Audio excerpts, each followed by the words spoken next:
તો ગાંધીનગરમાં રાજકોટ અગ્નિકાંડનો મામલો, જેમાં રાજકોટ ફાયર ઓફિસર પોલીસ ભવન પહોંચ્યા. ફાયર ઓફિસર ઇલેશ ખેર પહોંચ્યા પોલીસ ભવન. ફાયર ઓફિસર એસઆઈટી સમક્ષ નિવેદન નોંધાવશે. તો રાજકોટમાં જે અગ્નિકાંડ થયો છે જેમાં ફાયર ઓફિસર પોલીસ ભવન પહોંચ્યા. તમામ લોકોની આજે પૂછપરછ હાથ ધરાશે. 3 તબક્કામાં પૂછપરછ હાથ ધરાશે. તો સમાચાર સામે આવી રહ્યા છે, જેમાં રાજકોટના ટીઆરપી ગેમ ઝોન અગ્નિકાંડનો મામલો, રાજકોટ ફાયર ઓફિસર પોલીસ ભવન પહોંચ્યા છે. તો આ સાથે ફાયર ઓફિસર ઇલેશ ખેર પણ પોલીસ ભવન પહોંચ્યા. તો બીજી તરફ ફાયર ઓફિસર એસઆઈટીના સમક્ષ નિવેદનો નોંધાવશે. તો આજે તમામ જે અધિકારીઓ છે તેમની પૂછપરછ હાથ ધરશે. તો તમામ અધિકારીઓની પૂછપરછ હાથ ધરાશે. તો એસઆઈટીની પૂછપરછ કરાશે. એસઆઈટી સમક્ષ નિવેદન નોંધાવશે. તો વધુ વિગતો સાથે સંવાદદાતા રવિ ભાવસર આપણી સાથે લાઈવ જોડાઈ ગયા છે. જી, રાજકોટમાં જે અગ્નિકાંડ થયો છે, આજે તમામ જે અધિકારીઓ છે તેમની પૂછપરછ હાથ ધરવામાં આવી રહી છે. એક અધિકારીઓ આવી રહ્યા છે, શું માહિતી?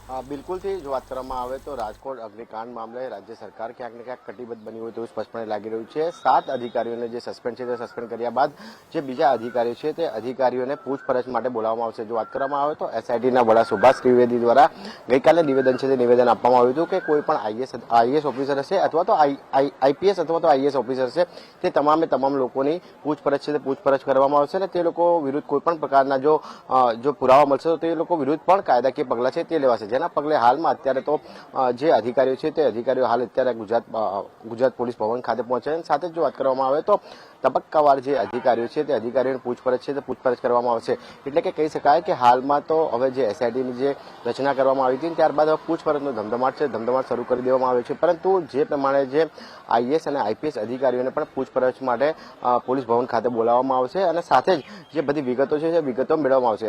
જો વાત કરવામાં આવે તો જે પ્રમાણે રાજ્ય ગૃહપ્રધાન હર્ષ સંઘવી દ્વારા પણ ગઈકાલે એસઆઈટી છે તે એસઆઈટીનો 2 વખત રિપોર્ટ છે તે રિપોર્ટ આપવામાં આવ્યો હતો અને સમગ્ર મામલે હાલ તો ઝીણવટપૂરી નજર છે તે રાજ્ય સરકાર રાખી રહી છે. એટલે કે કહી શકાય કે જે પ્રમાણે રાજકોટ અગ્નિકાંડ મામલેમાં ક્યાંક સરકાર છે તે સરકાર કોઈ પણ પ્રકારનું ઢાંક પીછોડો કરવા નથી માંગતી. જે તમામ જે લોકો કસૂરવાર હશે તે કસૂરવારની સામે એક્શન લેવામાં આવશે. કહી શકાય કે અત્યાર સુધી કેટલા અધિકારીઓ ત્યાં પહોંચ્યા છે?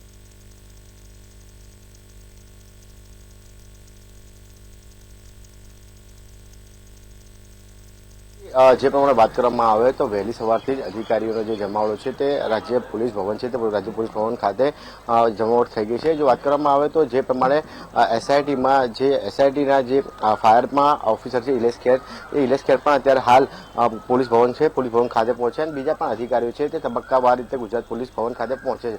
પરંતુ જે પ્રમાણે જે આઈપીએસ અને આઈએસ અધિકારીઓ છે તેમની પણ પૂછપરછ કરવા માટે થોડા ગણતરીના કલાકોમાં તે લોકોને પણ બોલાવવામાં આવશે. એટલે કે કહી શકાય કે હવે તબક્કાવાર જે પૂછપરછ છે તે પૂછપરછનો ધમધમાટ રાજ્ય સરકારના અધિકારીઓ દ્વારા કરવામાં આવે છે. સીટની જે રચના કરવામાં આવી છે સીટના જે અધિકારીઓ છે તે તમામ જે લોકો છે તે લોકોની પૂછપરછ કરશે અને સાથે જે એવિડન્સ છે તે એવિડન્સની પણ ચકાસણી હાલમાં તો કરવામાં આવશે.